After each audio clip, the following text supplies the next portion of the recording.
Back in February, it was announced that the Federal Minister of Environment, Steven Guilbeault, would recommend an emergency order to stop logging in a 2,500 hectare section of the Fraser Canyon, a crucial part of the endangered spotted owl's habitat. That recommendation didn't come until 8 months later. Now the conservation group, Wilderness Committee, and lawyers from Eco-Justice have taken the ministry to federal court. We're hoping to establish a precedent that when it comes to a dire emergency, the federal government has a responsibility to step in and issue an emergency order, and that they can't take the better part of a year delaying while habitat destruction is ongoing. In court, Eco-Justice lawyers argued there was an imminent threat to the owl's habitat, and Minister Guilbeault had a duty under the Species at Risk Act to recommend the emergency order swiftly, so Cabinet would have time to respond before the threats materialized.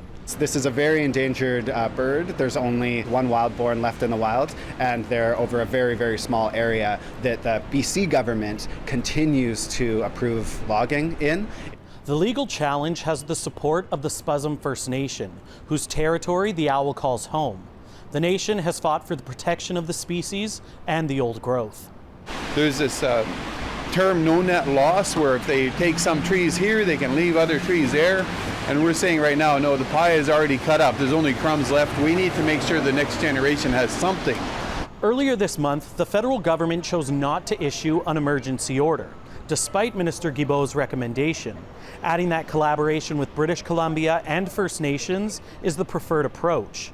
In a statement, Environment and Climate Change Canada wrote that the minister had fulfilled his obligation under the Act by making the recommendation and concluding the species was facing an imminent threat. The hearing is set to finish on Thursday. Joel Ballard, CBC News, Vancouver.